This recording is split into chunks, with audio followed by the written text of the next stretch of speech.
Hello and welcome to Easy Like a Sunday Morn.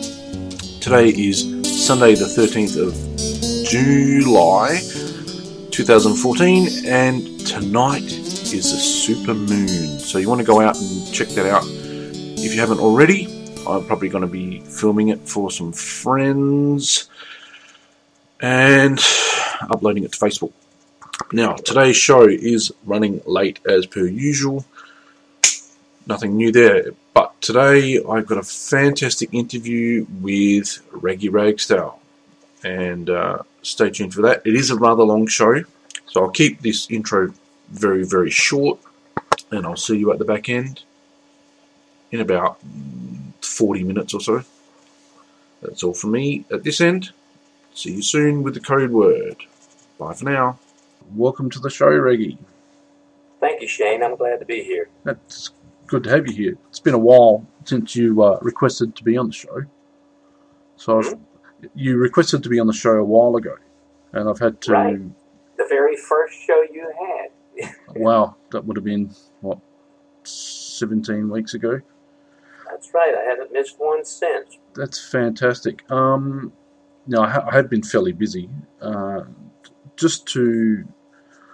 because I think when we're recording interviews and things like that, it takes a little bit more planning than what I initially realised, and like trying to figure out when people are awake, when people are not busy, and things like that, because you're dealing with an international audience. Right. So yeah, so dealing with an international audience and different time zones and things like that. So it's only like 5:41 p.m. where I am. It's 3:11 here. Yeah. On a a.m. Yeah. So I've lived most of Friday already, and you're just starting Friday, I take it. Correct. Yeah. So I thought I'd ask you, when did you start music? Like playing guitar and things like that? Well, I've been in music my entire life. When I was a kid, I used to go out in the yard and cut palmetto fans. Then you split them, put a piece of the reed from one of the pieces of the plant between the splits, and you could play it. And I've been doing it since I was 2 to 3 years old. Oh, wow. Now, is that like a cultural thing that the local kids would all do that? Or is that something you discovered it's something I found out. Wow. We couldn't afford the instruments, so I had to make my own, and I had everything you can imagine. Wow. That's fantastic. You, like, for those listening that don't know who you are, you've got a YouTube channel. Yes. And but before that, you spent a long time in the church. Yes. So what inspired you to become a Christian? I think you said you were an atheist before. I was. So what inspired you to become a Christian? Well, I generally talk about that in churches because they will find it easier to believe. But okay. In my time, I met people who were Christians when I was not, and I was fascinated. I majored in religion, even as an atheist, because I wanted to know what it was about. And at one point, we were working on a stage production, and one of the metal weights dropped about 90 feet and shattered the ankle of a young lady who was in the cast of the play. And so we bundled her up, took her to the clinic, and on the way there, one of our religious nuts laid hands on her ankle and was praying about it, and I was laughing about it. And then when we got to the infirmary, the doctor looked at her ankle and said there was nothing wrong with it. That got my attention. Yeah, I mean, there's nothing that will get your attention quite like that, because I had seen it. That'll open a few eyes, I think. And after seeing about a dozen of those, that's just the way it worked for me. Yeah. I happened to be in places where I saw that kind of thing, and each time I saw it, I just just was so drawn into the power. I do not see God the way anybody in any of my churches ever did. Yeah. But I do recognize there is power. And in that power, we can use that. And these people had learned how. Now, whether they were attributing that to an anthropomorphic kind of being, or if they were actually tapping in to the creative force that made this whole thing happen, I was fascinated. And I got so involved in it that I wanted to learn. So I went to school. I learned the languages, all the ancient languages. I read the ancient text. And I followed it and pursued it for 40 years and saw things that stagger the imagination. Yeah. And it was in the seeing of those things that the power connection that I feel I have grew. We call it faith. Yep. And if there's one thing I have, it's faith. Now, it's not in the religiosity of most of the Christian community. Yeah. Those people don't know what they're talking about. Oh, yeah. But that's what did it. Yeah. We're seeing the power of the creative force of this entire universe. Amazed me. Wow. Yeah. So were you with the one church all that time, or did you move around? No. I've served 26 maybe churches. I had as many as 5 or 6 at a time. I would preach 5 times on a Sunday, 2 in the morning, 2 in the afternoon, and 1 at night. Wow. And so, yeah, many times I had between 2 and 4 churches, one time 6, and then for the rest of the time, mostly 1 or 2.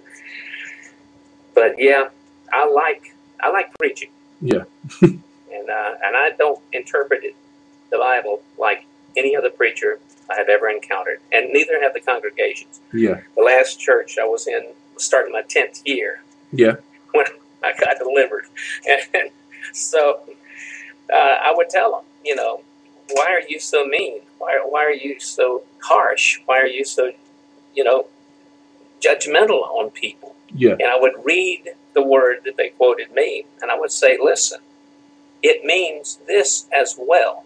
And every Sunday, they always came out saying, we've never thought about it like that before. We've never heard it like that before.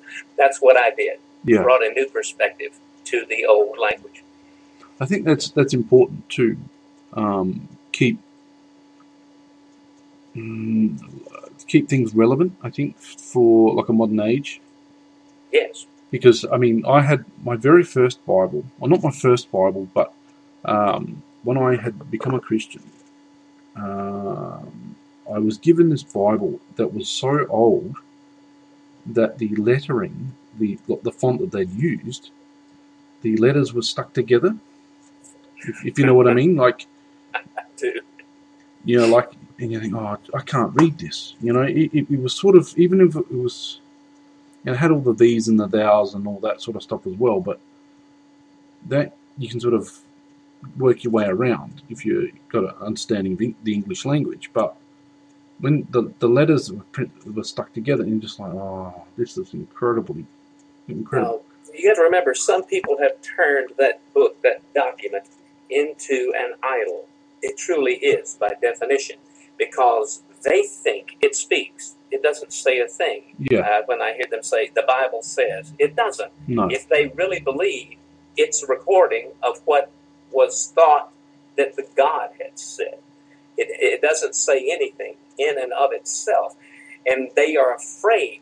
You want to really have fun, Shane, the next time you're at a party or a gathering with some of your Christian friends, go through their bookshelves and find an old tattered Bible and say, do you guys still use this? And they'll say no. Then you hand it to them and say, well, why don't you throw it away, and watch them break into a sweat. Yeah. They can't even discard the paper. Yeah. And by definition, an idol is wood that has been cut down, processed, have value attached to it. In our case, we pulp it, turn it into paper. An image is stamped upon it, in our case. In your case, that Bible that they were afraid to deviate from the ancient set of lettering. Yeah.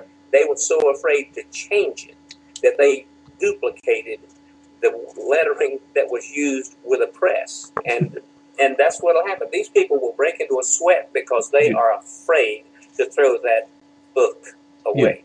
Yeah. They really are terrified.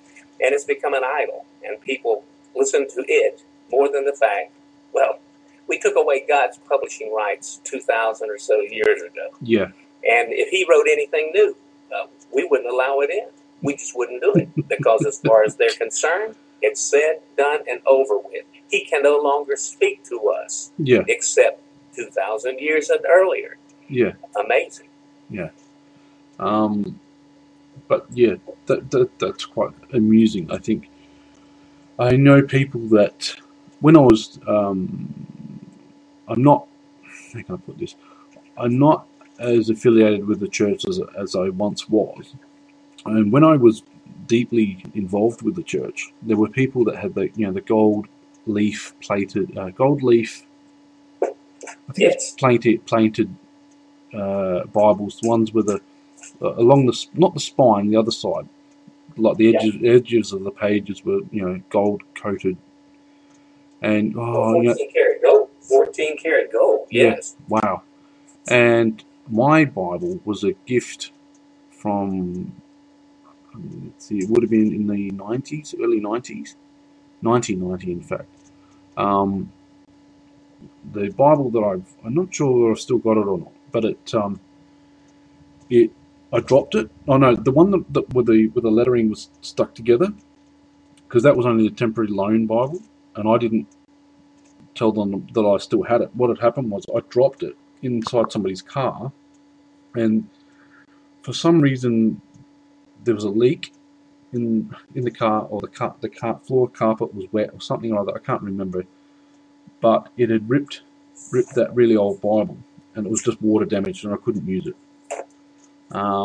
My newer Bible, the pages were all dog-eared from reading it, water damage, the cover was all bent, etc., etc.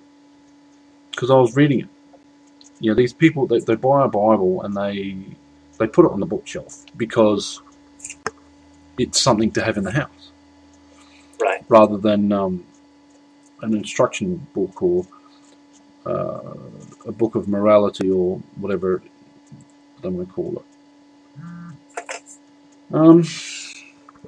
Yeah, I hope I haven't bored everybody, but no. Listen, I tell you, if you got your pen or pencil handy, I want to give you 2 references to jot down so you can have fun the next time one of them starts on you. Yep.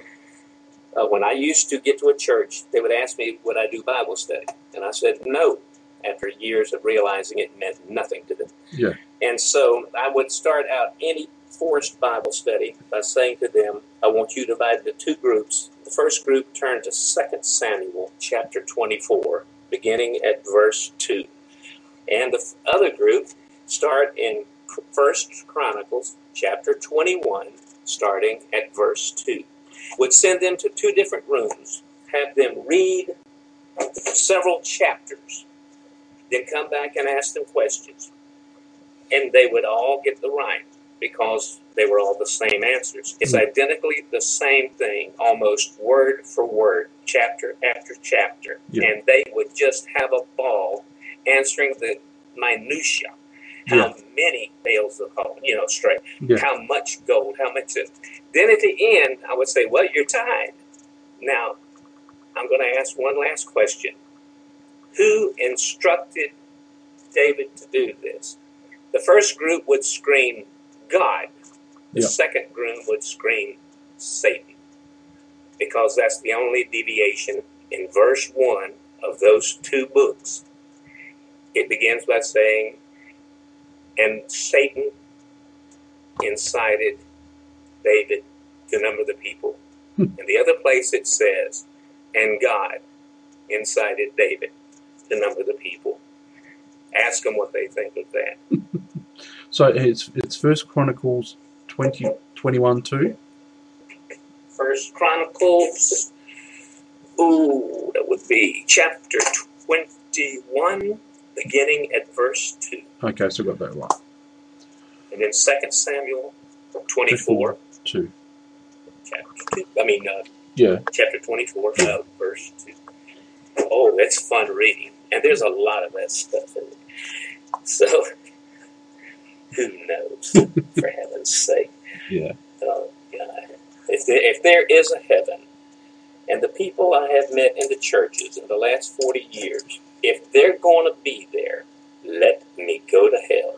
Because I do not want to spend eternity with any of those people. And the concept of eternity escapes me. I can't envision it. No. I want God to erase my tapes, pull my cartridge, let him throw my ashes in the river. I don't want to play this game anymore. No. I just want to be left alone. Yeah. That's fair enough. You've been drawing the the geocache, for those that don't know.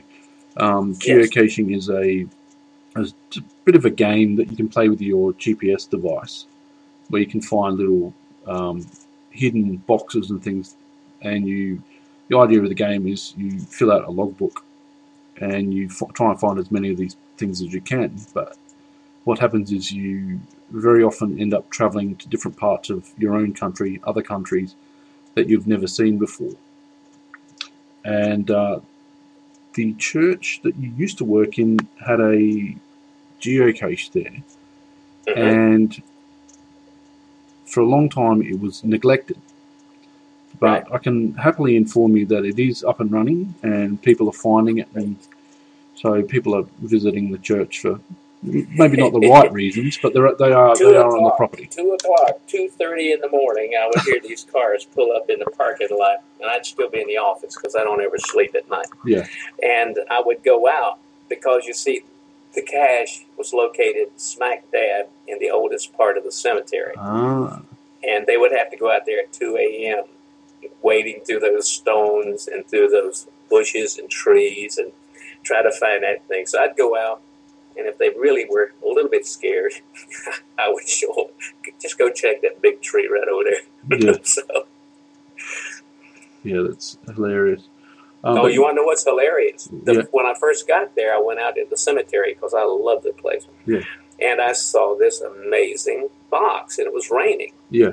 And I thought, the Boy Scouts didn't carry all their stuff in. So I picked it up and carried it in. And for 3 weeks, it wasn't where it's supposed to be. Yeah. It was locked up in the church. And when I told the Boy Scouts I brought it in, they just screamed and hollered. They said it's supposed to be out there. Jeez. Yeah. And you've also started drawing. Yes. And I know this. I saw when you first started, and you've got to start somewhere, right? You've got to start very simple. But the last piece of artwork that I saw that you produced was amazing, absolutely amazing. It's better than what I can draw. This one today because I'm practicing on, for the first time in my life, color. I don't see it. I also started this one today. See, this is a portrait of family. And so my wife has asked me to do it, and I guess I will. So that's the way that is. Yeah. That's cool. And I love it. See, I don't see any pictures in my brain. I'm totally auditory. Everything I do is sound related.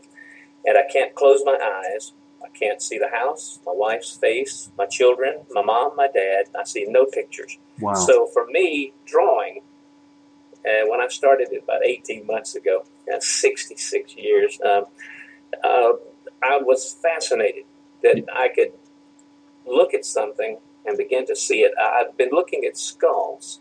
The skull, I keep one on my back shelf. The skull is the most amazing and difficult thing to draw.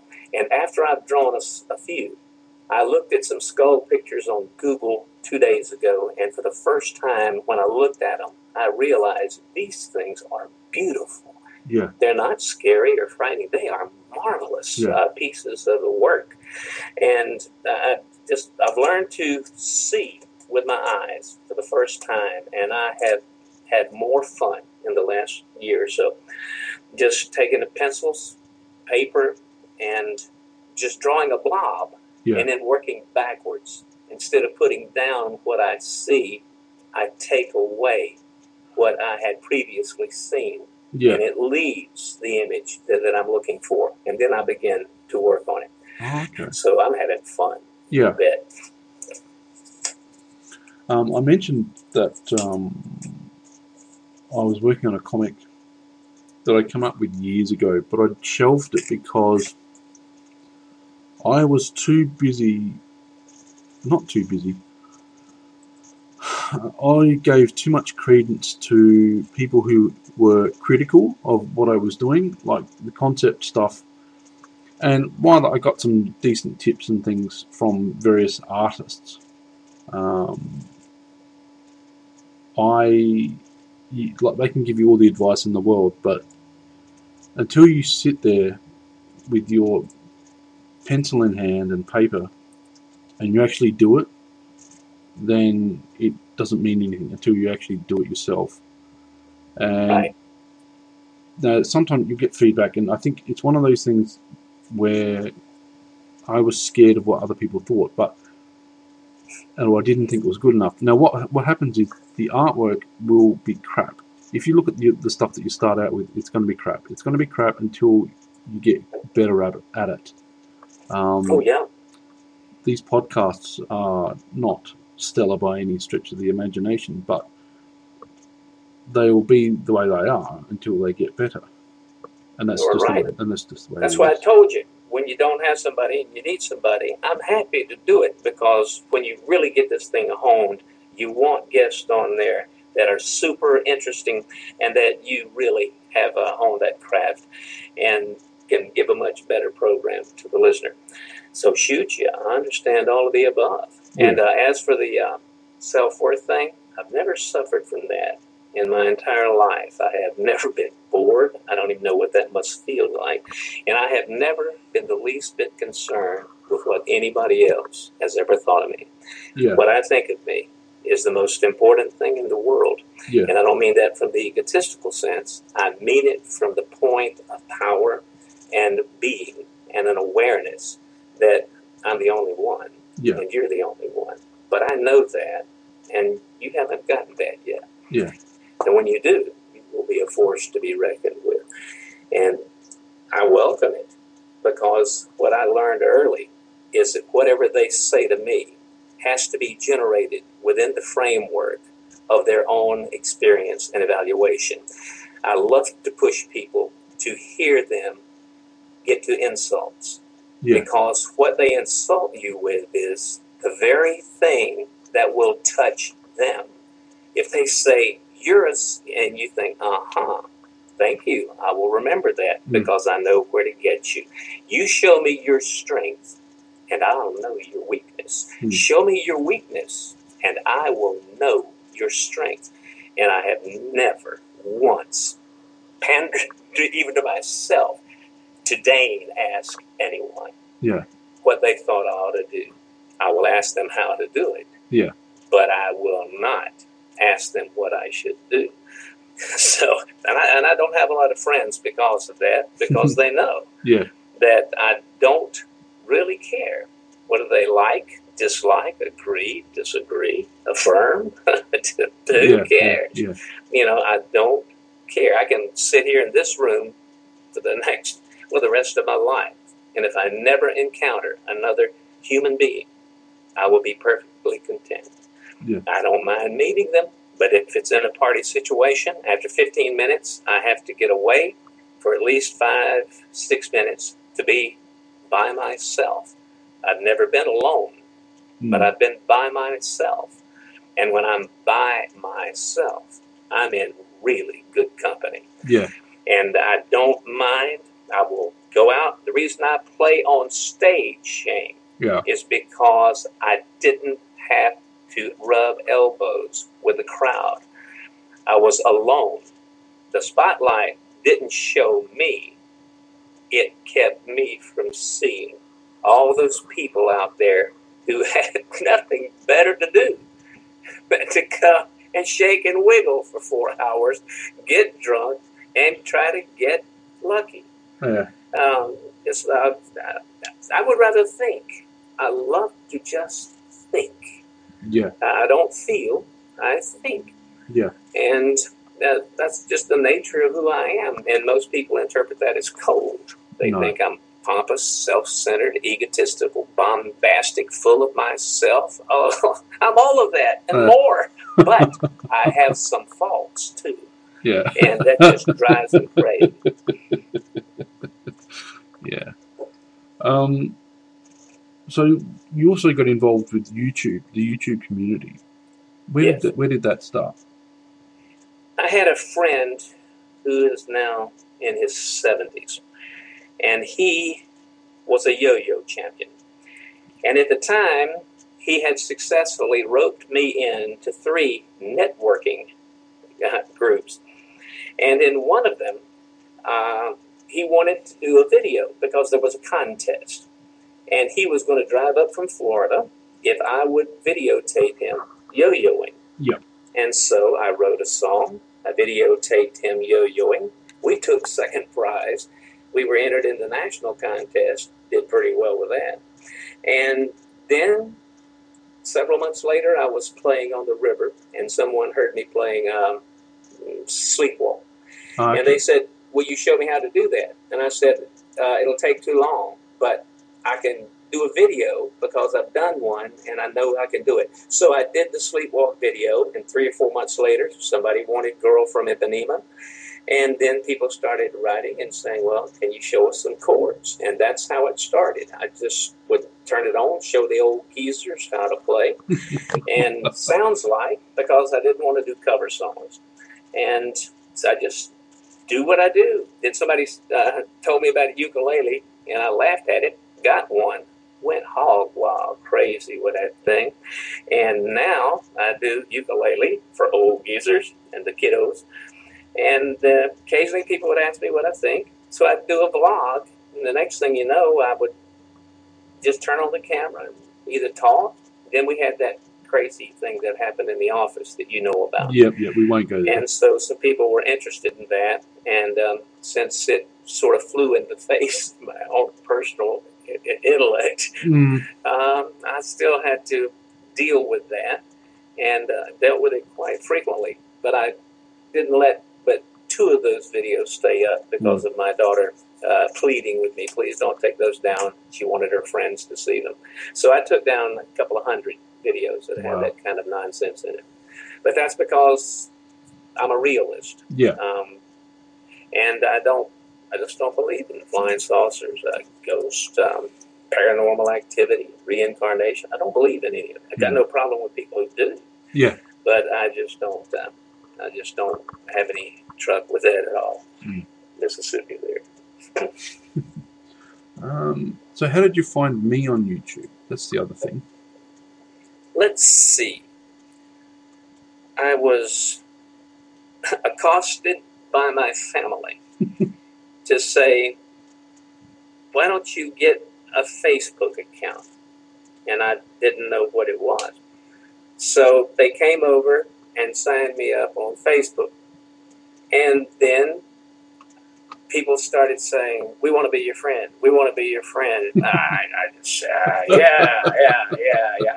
Anybody can come in. I warn them. Hey, listen, my friends whom I love might be witches, warlocks, Wiccans, Satan worshipers, agnostic, atheists, Christians right and left, snake handlers. I said, just don't get on their case about what they believe because it's okay with me. And then one day, somebody who was friends with you had something you had written in. You know how that works. Yeah. And I saw it, and I took one look at your face, and I said to my wife, you got to turn on your Facebook, I want you to look at somebody.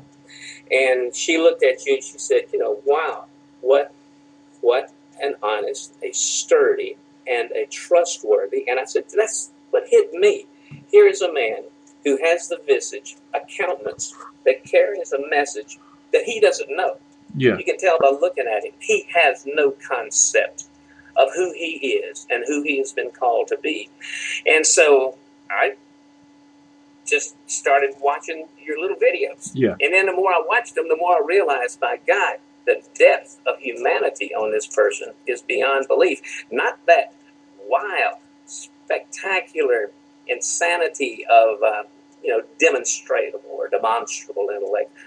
But there is a plain, this is who I am, And it either amuses me, interests me, delights me, saddens me, angers me, and you let it out. Yeah. The only normal person that I know. You're the only person on YouTube. Wolf Bracker comes close. Yeah. But you are genuinely who you are. Yeah. The rest of us are characters. And that is what got me started in communicating and typing and speaking with you, rather than just being always funny, which is what I use Facebook for 98% of the time. Denise's mother died with Alzheimer's. Oh, dear. One of the classes that we attended, someone told us, in order to keep the brain sharp, you want those little synapses to reach out and tickle each other and have a good time. Yeah. When you see something, come up with a quip now, instantly, within 5 seconds. If it's longer than 5 seconds, throw it out. And so that's what I started doing with all the posts on Facebook. Immediately, within 5 seconds, I generate the answer or my comment. Or I start it because I've already generated it, but it takes longer than 5 to answer sometimes. But that's what I do with it. It keeps you sharp. It makes you think in ways that no one else who's looking at that post would even imagine. Yeah. Because they're following the linear construction, the thing that the mind draws you to. I look at it and go so far, obliquely, abstractly off to one side, and still maintain the kite string connection. And most of the time, some of the people, particularly the really straight ones like Ronan, I just love Ronan Wong, because when I do my off-the-wall stuff, he is like you. He is so, just sincerely who he is. Yeah. That when he reads it, it doesn't make sense to him, so he tries to explain his original post again to me. And I just sit here in tears. I laugh. Yeah. Because he doesn't get it, because like you, he sees life in a very level way. And those bumps and ridges you don't have. Now, you have some dips, and those little dips are the things that make you make those fun little videos. Yeah. That's the little dip that brings you closer to the earth, and you can see that you are so amused that you remind me of the quintessential absent-minded professor. And that is the most delightful thing. Yeah. I'll save your videos to the end so nothing will interrupt them or disturb my thoughts when I finish looking at it. I just love it. So do you prefer just the everyday stuff, the sort of the vloggy style, like the walk and talk everything videos? You do is what you are at the moment. Yeah. You can tell when you go and try to plan something, you're very, ramrodish, because you're thinking, oh my goodness, is this working according to plan? Yeah. The best things you do, oh shoot, I should have got my guitar out. I still got my battle button on it. When you have your puppets, whom I just delight in, watching, you interact with yourself, because that's, again, the revelation. What you ask the puppet is really what you're asking. And what the puppet answers at some point really is the answer that you wish you could get from other people. And I like that. But you haven't yet turned that monster loose to the point where you can have some dialogue between 3 puppets and yourself, where they can take opposing views and you would moderate and always have one of them win, because so far in your life, I'm afraid that's what's happened. Yeah. Somebody always trumps your card, even though you're holding the winning hand. I always wonder why you don't go all in and make them beat you at, not a game, but beat you at your life. They can't do it. They can't touch you. Yeah. And somebody pushed you off balance. I don't know when they did it. And man, I wish you were closer, because what you need is a couple of irreverent friends like me who would call you every time you did it and say, stop and look at what you just said, what you've just shown. Now let's work with that, because we're going to cut that sucker out of you. When you leave here, you ain't carrying that with you, because you don't need it. Yeah. And get you to the point when you look in the mirror, you see somebody that you think, I'm glad that's me. Yeah. And you haven't reached that point. No. Shoot, man, I'm so eat up with ego. One of my little trolls recently said, "You're a narcissistic, fat, blankety blank blank bald. You got no hair." I know who he is. He's a friend with you and so many in the YouTube community. I will not address him because he's nice to them. And I've always been nice to him. But I wanted to write him back, which of course you can. There's no way to get in touch. And say to him, thank you for the compliment. Yeah, I like me very much. Yeah. Who else is worthy of my love? Tell me something I don't know. Because if you're not narcissistic, then somehow you've missed the point that you're an extremely important and vital part of this life. And if you don't love you, let's jump back to the Bible for a second. Love your neighbor as yourself. Yeah. If you don't love yourself, you can't love your neighbor. Yeah. And the more you love yourself, the more you can love your neighbor. And that's the thing that that's the twist. You hear it right there, that little bitty tiny twist on that little passage. I would give that to them every Sunday. No, you've misinterpreted this totally. The verb is luo. Know the truth, and the truth shall luo. It is a Koine Greek, not real Greek. Koine Greek. Jewish people speaking Greek tie their hands behind their back. They can't speak. But that's because they are a picture people and marvelous with the history, the way they tell it, and the oral traditions. But the Greek language was so precise. There rarely was double meaning to a word, but this one there is. Luo means to lose or to destroy. Ah, yeah. Now, to lose means, what the guy said, basically for an example, an off example, he said that, hey, look, who comes over the hill, behold the Lamb of God, whose sandals I'm not fit to untie. Yeah. But luo means also to destroy. Now, in your case, this would apply. There are knots in our lives. If we tie our shoes on with a knot, a thong with a knot or a bow in it, we think we have untied the knot, but we haven't. We have loosed that restriction which holds it on our foot. Yeah. Know the truth, and it will destroy that which binds you, that which has held you and held that thing on you that is a cover to protect you. Yeah. But the truth is, that foot on the beach wants to walk in the sand with no leather between it and the beach. So, yeah, I'm like that. Yeah. Ooh, I used to hate it. Okay, so we're coming up to roughly, I think, just over 20 minutes. I'm not sure. Oh, my goodness. Okie doke.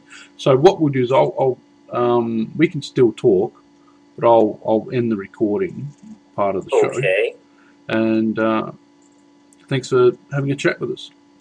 Well, you bet on that. So, goodbye, kitties. Old geezers. Hi, sign.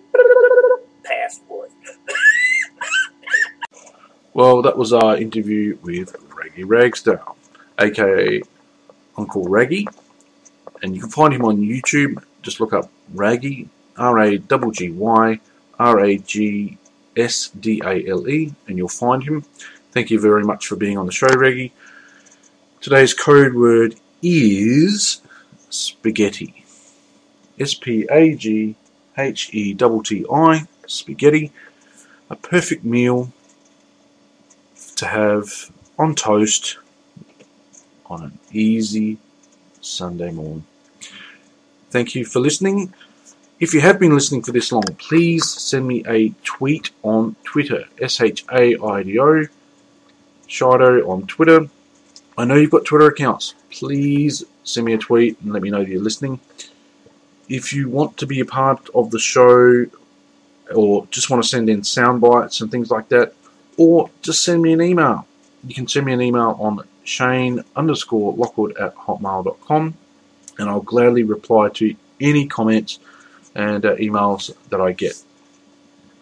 So that's all for today. Apologies for the delays once again. It takes forever to render this show. It actually renders in real time, a good half an hour.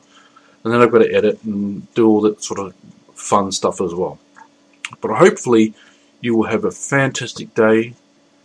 Have a great week. I'll see you next week, or you'll hear from me next week. And I hope that you take the rest of today easy like a Sunday morn. See you next week. Bye. Or you'll hear from me next week. Just let me out of here. Bye.